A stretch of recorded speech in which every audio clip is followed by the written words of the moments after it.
All right, today we'll be cleaning the carburetor on a 1995 Magnum 425 Polaris. And we've got the carburetor off here. We had to remove the carburetor off of the four-wheeler, we had to pull the throttle cable housing and the cover here, 4 Phillips screws. This just says McCuney Corp on it. And the throttle cable comes in through there. We've got your idle adjustment here, and essentially that just is a screw that pushes up on that butterfly for the carburetor, moving it, opening that butterfly that's here slightly, allowing more airflow, allowing more fuel to flow through. We've got your choke plunger that goes in here, and that's this cap with the spring, and we've got the plunger here. This is a brass cap. Sometimes they're plastic, so brass is a little bit better just because it's a little bit harder to strip out. Got your top cap here with a diaphragm, and this slide will come up through the top. And then we've got your bowl here. We've got your air fuel screw here, 4 Phillips screws to remove the bowl. Now on this slide here, what you want to do, and this is a test that you can do to take compressed air, blow in there, and that'll cause that slide to open. If it doesn't open, doesn't move freely, then you've got issues up here that need to be looked at. We've got a spring up there. We've got your needle that comes down through the center there. You want to make sure that that slides open and shut freely. That allows fuel to come up and go into the motor. So we're going to pull this bowl here, 4 Phillips screws. If you're draining your carburetor for the year, if you're putting into storage or you've got bad fuel in it, more than likely you'll want to pull this bowl just to clean out any debris. But what you can do is pull this Phillips screw here, and that'll allow fuel to come out of this nipple here and make sure it flows to the underneath of the engine. So make sure there's a line going underneath of the engine. Otherwise it will sit directly on top of the engine. If that engine's hot, it can start a fire. Also, if your float is stuck open, it'll allow fuel to come out of that port there. And I'll show you why it does that. Okay, we've got the bowl off here. We'll just flip that over for the 4 Phillips screws. This is where that fuel comes up to. If that fuel level is too high or fuel is continuing to flow through, it'll come up into this tube here, and it'll come out this port here. So you want to make sure that your float is set properly so that you're not having fuel dump out the bottom. If you're jumping it, hauling your four-wheeler, a lot of times that fuel will bounce around in there and come out that port. But as long as it doesn't do it while you're riding, that's the main thing. So we've got your float here, and that should move up and down. Your needle is underneath of here, and that should flow. That should open and close when you move that float. Okay, but we'll pull that. We'll pull this float now. You got 2 tabs here that are aluminum, so be careful when you pull this pin here. You just take a little bit, put a little bit of pressure on that pin, and then you should be able to pull it out freely. If you can't get it, a lot of times you can use a pick and slide it out that way just a little bit farther until you can get a pair of pliers on it. You don't want to damage this pin. There are very low tolerances here as far as getting that back in. So we've got your needle, this is called your needle here, and your seat here. So if someone says you need to replace your needle and seat, it's this piece here and this here. And to pull your seat, you just pull these 2 Phillips screws. This whole clamp here will come off, and you'll just be able to use pliers to pull this off. A lot of times this will be out of round, or maybe this needle here will be grooved, or a lot of times the debris will get stuck in there, causing fuel to flow into your carburetor. We've got your main jet here, and on this one it's a 140, and depending on altitude you can go a little bit bigger, a little bit smaller. Or remove this, you want to be able to hold this up to light and see through it. So if you can't see through it, your jet is plugged up. We use gum out carbon choke cleaner, spray through it, and then you can use compressed air and spray through it as well. We've got a brass washer there that'll need to go back in. Okay, we've got your idle jet here, and that's clear down in there with a flathead screw. You want to make sure you move your screwdriver around until you're for sure in that groove loosen that. If you spin it without it being fully set in there, you'll round off that brass pilot jet and you'll have to drill it out.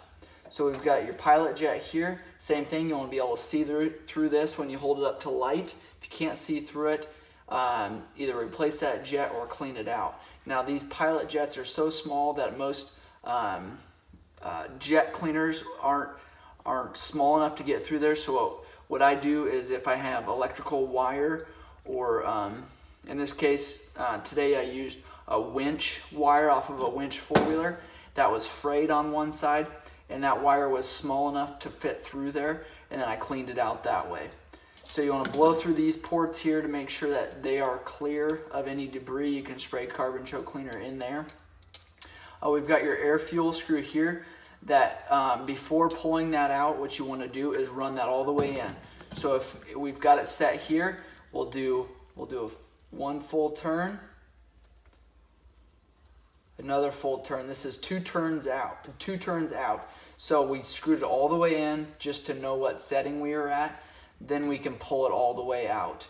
You can clean it, blow through that port there, put it back in so you seat it completely, and then you turn it 2 turns out, or whatever your stock setting was.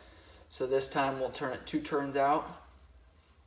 That way this is exactly how it was set from the factory, and depending on altitude and riding conditions, you can adjust that. So we'll put this pilot jet back in there.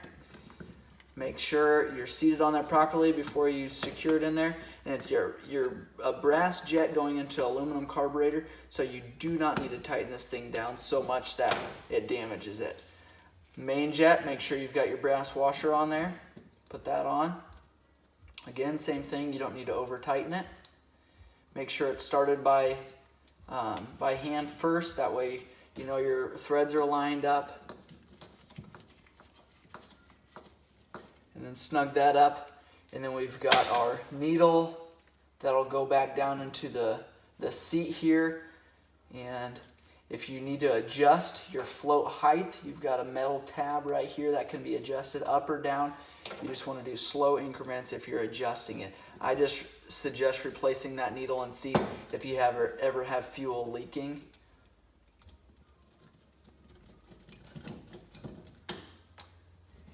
And then you can just take and tap that in. Again, be very careful not to break these 2 tabs off here.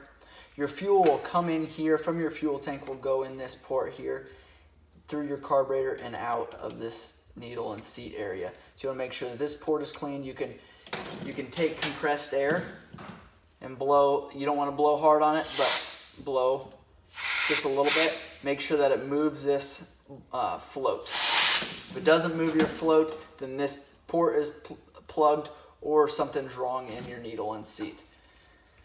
Now we'll go ahead, after we've got that all cleaned, and make sure you've got your bowl gasket on here. It's a rubber seal, and a lot of times if you get fuel or carb cleaner on that, a lot of times it'll expand. So you want to make sure you put that in the sun, put that near a heater maybe, not hot to where it'll start on fire, but you want to evaporate that fuel that's on that rubber will shrink. Same way with the diaphragm that's on the top. If you get fuel on it or carbon choke cleaner, you want to make sure that you get that shrunk down to where the place it needs to be. Now we'll pull this top cap here, and this cap I like to take my thumb, put pressure on the top, and then hold the bottom of the carburetor. That way, this is spring loaded. That way, the spring doesn't pop out of there.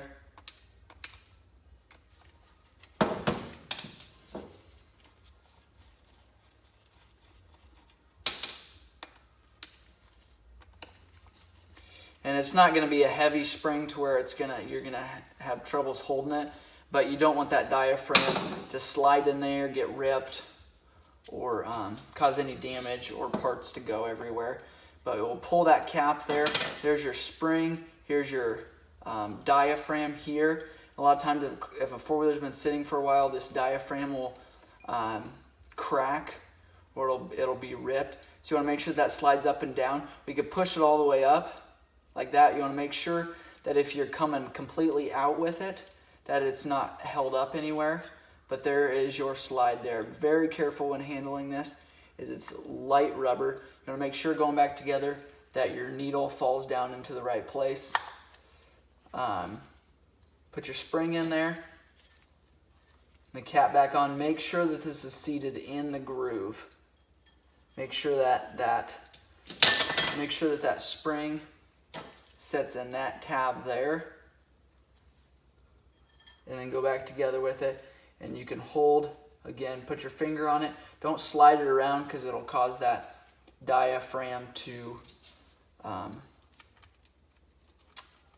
snag on the cap, between the cap and the carburetor.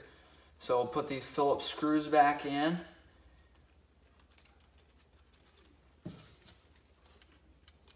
You know, make sure that these are started and seated pretty well before you let go of the top.